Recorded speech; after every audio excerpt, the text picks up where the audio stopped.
সয়াবিনের রেসিপি তাও আবার এত সুস্বাদু হতে পারে কল্পনাও করতে পারিনি। প্রথমবার খেয়ে টোটালি অবাক হয়ে গেছি। এখন শুধু মনে হয় রোজ রোজ এটাই বানিয়ে খাই। তো আজকে তোমাদের সঙ্গে দারুণ সুস্বাদু সয়াবিনের একটা রেসিপি শেয়ার করব, যেটা থাকলে অন্য কোনো তরকারির প্রয়োজন হবে না। তো রেসিপিটি বানানোর জন্য হাফ কাপ সয়াবিন অল্প একটু নুন দিয়ে সেদ্ধ করে নিতে হবে। 2-3 বার জল পাল্টে ধুয়ে নিয়ে একদম জলটাকে চিপে বার করে দিয়ে একটা মিক্সার জার নিতে হবে। আর এরই সঙ্গে সামান্য পরিমাণে মসুর ডাল আর একটি কাঁচা লঙ্কাও অ্যাড করতে হবে। আর একদম এরকম একটা পেস্ট বানিয়ে নিতে হবে। আর অবশ্যই মসুর ডালের পরিমাণটা একটু কম রাখবে।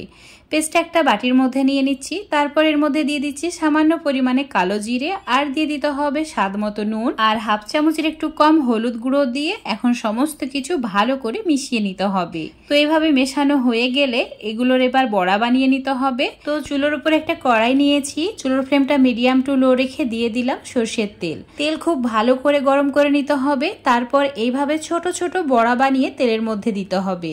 আর এই বড়াগুলো তোমরা চ্যাপ্টা বা গোল করেও ভেজে নিতে পারো নিজেদের পছন্দ মতো। এই সময় চুলোর ফ্লেমটা মিডিয়ামে রাখতে হবে। এখন একটু ওয়েট করব যাতে একটা সাইড হয়ে যায়। তারপর ঠিক এইভাবে উল্টে দিকে অপর সাইডটাও ভেজে নিতে হবে।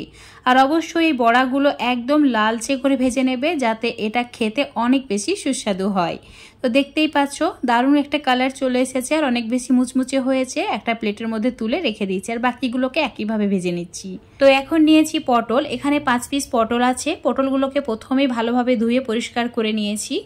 এখন এগুলোকে 2 টুকরো করে নিতে হবে আর ওই তেলের মধ্যে দিয়ে ভেজে নিতে হবে। খুব বেশি পুড়িয়ে ফেললে হবে না, হালকা একটু গোল্ডেন হলেই পটলগুলোকে তুলে নিতে হবে। তো পটলের টুকরোগুলো ঠিক এরকম কালার চলে এসেছে, তুলে রেখে দিচ্ছি। এবার এই তেলের মধ্যে দিয়ে দিতে হবে হাফ চামচ গোটা জিরে, তার সঙ্গে একটি শুকনো লঙ্কা আর তেজপাতা, অর্ধেক তেজপাতা দিয়েছি। এই 3টি উপকরণ লালচে করে ভেজে নিতে হবে যাতে একটা সুন্দর সুগন্ধ বের হয়। তারপর এর মধ্যে দিয়ে দিতে হবে আদা আর কাঁচা লঙ্কা বাটা। অল্প একটু আদা, 3-4টি কাঁচা লঙ্কাকে বেটে অ্যাড করেছি। তার সঙ্গে দিয়েছি একটি বড় সাইজের টমেটোকে পেস্ট করে। এবার তেল ছাড়া পর্যন্ত কষিয়ে নিতে হবে। তেল ছাড়তে শুরু করেছে, দিয়ে দিচ্ছি স্বাদ মতো নুন, তার সঙ্গে দিচ্ছি হাফ চামচ হলুদ গুঁড়ো, হাফ চামচ লঙ্কার গুঁড়ো, হাফ চামচ জিরে আর গোলমরিচের গুঁড়ো, আর দিয়ে দিচ্ছি হাফ চামচ মতো ধনের গুঁড়ো আর কাশ্মীরি লঙ্কার গুঁড়ো হাফ চামচ। এখন এই সমস্ত মশলা ভালো করে এবার কষিয়ে নিতে হবে যতক্ষণ না ভালোভাবে তেলটা ছেড়ে যায়। তো এই সময় যদি মশলাটা পুড়ে যায় তো সামান্য পরিমাণে জল অ্যাড করে দেবে, তাহলে খুব সুন্দর একটা কালার চলে আসবে মশলার মধ্যে। তো দেখতেই পাচ্ছ একদম দারুণভাবে তেলটা ছেড়ে দিয়েছে। এখন ভেজে রাখা পটলের টুকরোগুলোও অ্যাড করে দিতে হবে। তারপর একটু সময় নিয়ে কষিয়ে নিতে হবে। যখন দেখবে মশলা পটলের গায়ে একদম লেগে গেছে, তখন এর মধ্যে পরিমাণ মতো জল দিয়ে দিতে হবে। যতটুকু ঝোল রাখতে চাও সেই হিসাবে 1 কাপ জল দিয়ে ভালো করে মিশিয়ে নিয়েছি। এবার ঢাকা দিয়ে মিডিয়াম টু হাই ফ্লেমে 5 মিনিট রান্না করে নেব, যাতে পটলটা ভালোভাবে সেদ্ধ হয়ে যায়। 5 মিনিট পর দেখাচ্ছি। সামান্য পরিমাণে চিনি দিয়ে ভালো করে মিশিয়ে নিয়েছি। মেশানো হয়ে গেলে এর মধ্যে দিয়ে দিতে হবে ভেজে রাখা বড়াগুলোকে। আর বড়াগুলোকে দিয়ে দেওয়ার পর চুলোর ফ্লেমটা একদম কমিয়ে দেবে। লো ফ্লেমে রান্নাটি করতে হবে।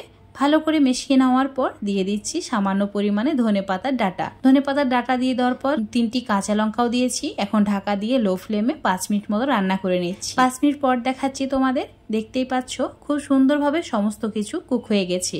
দিয়ে দিচ্ছি সামান্য পরিমাণে গরম মশলা আর 1 চামচ ঘি। এবার মিশিয়ে নিতে হবে। মেশানো হয়ে গেলেই চুলোটাকে অফ করে ঢাকা দিয়ে কয়েক মিনিট রেখে দিতে হবে, তাহলে খুব সুন্দরভাবে রেসিপিটা রেডি হয়ে যাবে। এখন তোমাদের প্রায় 10 মিনিট পর দেখাচ্ছি। দেখতেই পাচ্ছ কত সুন্দরভাবে একদমই রেডি হয়ে গেছে গরম ভাতের সঙ্গে খাওয়ার জন্য। তো আজকের রেসিপিটা ভালো লাগলে অবশ্যই একবার বানিয়ে খেয়ে দেখবে, আর ভালো লাগলে লাইক শেয়ার কমেন্ট করে দেবে।